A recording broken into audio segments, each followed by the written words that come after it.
Hello, good morning, student.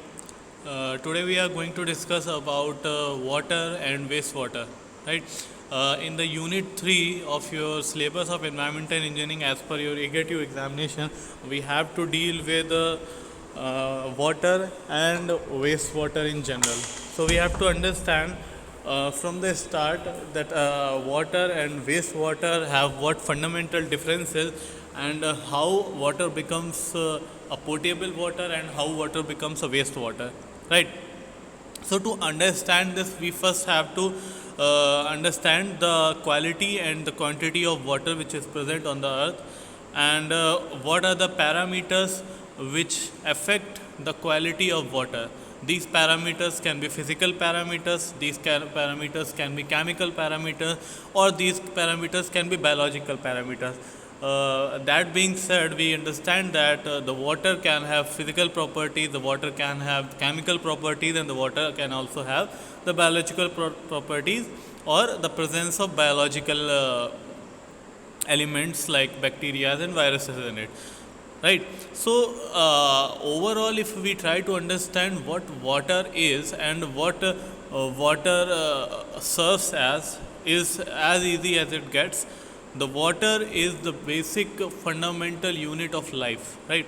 Without water on a planet, the life cannot survive. So it is also very important to understand that the water is currently present on the earth mostly in the form of polar caps, or mostly in the form of ice, and very lesser amount of water is available for potable purposes, right? So from that water which is available for potable purposes, that water is also getting polluted. So what type of pollutions a water stream is getting, and what type of treatment before the discharge is required. To understand this, we must understand what are the actual properties of a good water or a potable water, which is that water which is used for drinking purposes, or water which can be used for cooking and other purposes, right? So water finds many of applications in our day to day life, right?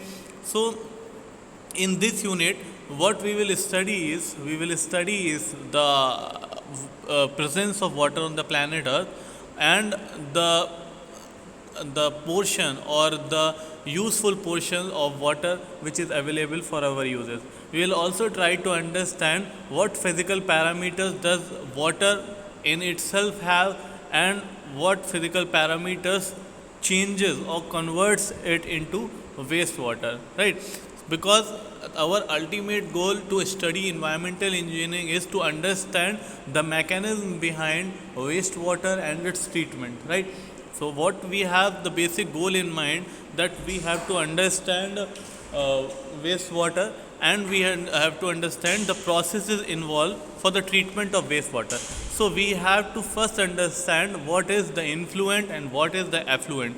Understanding this requires a deep knowledge of the physical, chemical, and macrobiological characteristics and standard permissible limit for water. Right. So this is the introductory portion that our unit 3 is talking about. So one by one, we will try to understand various significances of various parameters of water. The first thing is that we should understand that the complexity of physical, chemical, and biotic factors affecting an organism and ultimately determining its form and survival is known as our environment. So, in environment engineering, it is the application to improve the natural environment where we live, or to improve the overall habitat that organism. It can be a multicellular organism like animals and humans, it can be a singular cellular organism, whatever it is, the habitat in which a particular organism, living thing lives, is all surrounded by our environment. So we have, as an environmental engineer, we have to protect it, so that the amount of water which is used for potable or for consumption purpose is free from many form of impurities, right? So This process involves wastewater management and air pollution control, recycling, waste disposal, radiation protection, industrial hygiene, environmental sustainability, and public health issues as well. Right? Only through this knowledge we can have the understanding to improve our overall environmental surroundings. Right? So this is what the purpose of environmental engineering is. So before trying to understand the purpose of what an environmental engineer serves, we first must understand what are the quality and what is the quantity of water. So water is available in various sources, right? However, it is a very natural resource, but it is still in the form of ice, or it is in the form of unpotable water, right?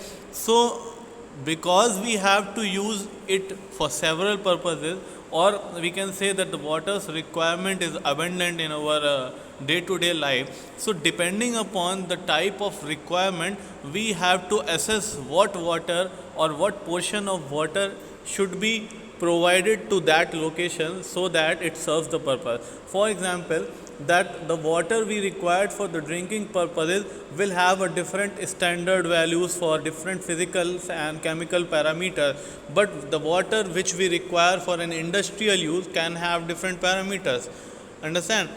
Also, the water which is available to us for our sanitary purposes, or for our agriculture purposes, or for our purposes other than the potable forms, that can have a different set of parameters, but the most refined type of water should be available for our potable uses, because the presence of chemicals and the presence of microorganisms can severely affect the human life, right?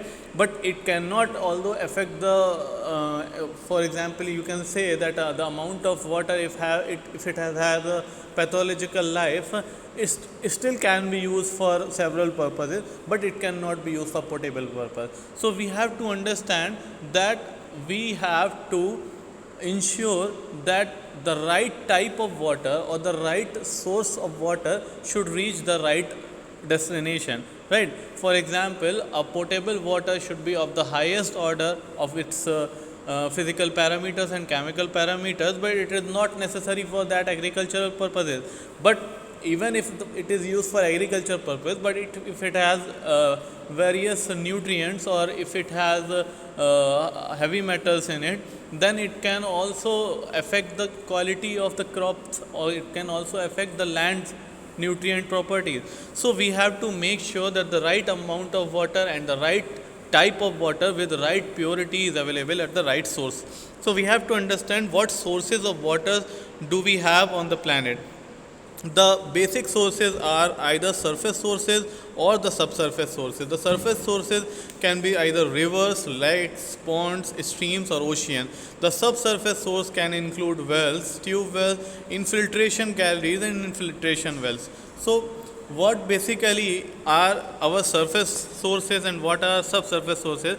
I have mentioned here rivers. The rivers are the perennial sources of water in which the water is available throughout the year, but this water may or may not have a potable purpose, or this water may not be directly fit for consumption purposes, right?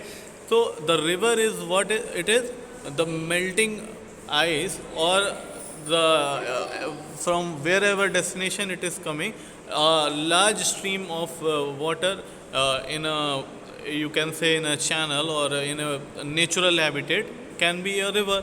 But what about lakes and ponds? Lakes and ponds are basically very similar, but the only difference between what converts a pond into lake is the factor that the amount of sunlight that is reaching the bottom of surface water source determines that it can be called a pond or a lake. In a pond, there can be vegetation up to the bottom of the pond, because ponds are usually shallow in depth. That makes sure that the amount of sunlight which is required for photosynthesis is available from the top to the bottom of the pond. Otherwise, if the depth increases considerably such that the amount of sunlight does not reach the lower depths of the surface water source, then it converts into a lake. A stream can be anything that is containing a large amount of water and ultimately joining a larger water body. Oceans, as you all know, we have oceans on the earth which are having a large amount of water which is basically not potable and which has to be treated for consumption purposes.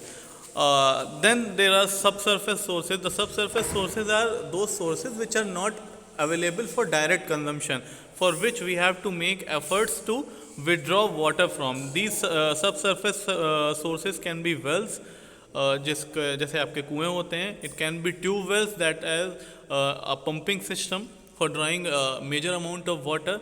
There can be infiltration galleries, that is what we have is in the form of an aquifer in which a major amount of water is between something which is consisting of water and impervious surfaces on both other side.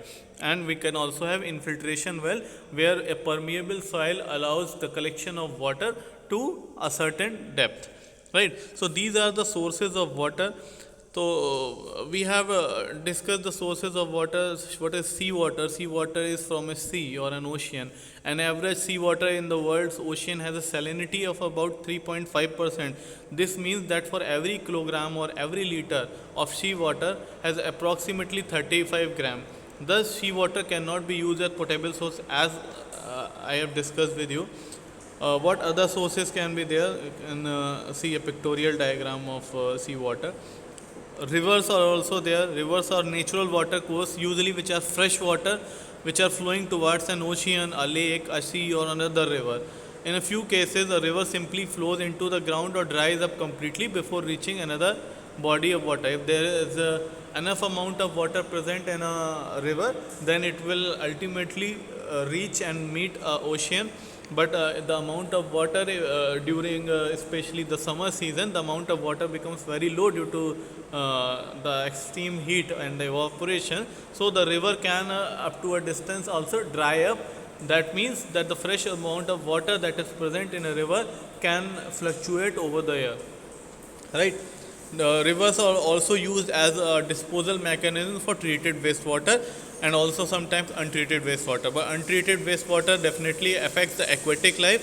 So we have to make sure that the water which we are disposing into a river is such water which do not affect the quality of river, right?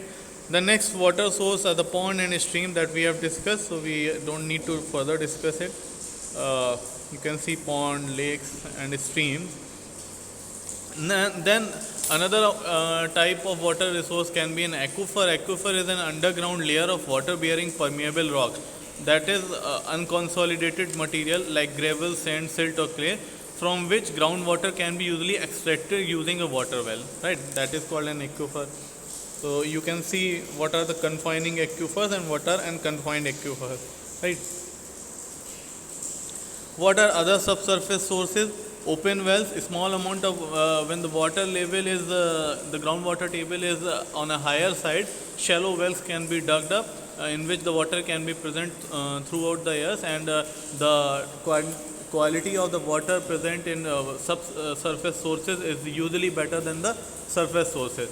So open well of diameter up to 2 to 9 meter and depth up to 20 meter are only allowed when the groundwater table is sufficiently high. So we can also have the open well, but the yield is limited in an open well because it is a manual system and it is also of limited depth. So to improve on that, you can see an open well here, already seen. The quality of water is absolutely great in subsurface sources than the surface sources. So the depth of tube well ranges from 70 to 300 meter on places where the amount of water required is at a higher side and the groundwater table is on a not on a shallower side, that is the groundwater is at considerable depth. We can dug up tube wells. These tube wells are usually used for irrigation purposes, and you can see it in your villages and all. So you have seen it all. You can see in the figure. Tube well can be manually operated. आपके जो नल होते हैं तो उसमें अगर आपका पानी जो है वो एक शैलो डेप्थ पे अवेलेबल है, तो you can also use manually operated tube wells and power operated tube well in case the amount of water required is on higher side and the water is at considerable depth, that is in a deep aquifer, then you can use the power operated, that is the pump system, right?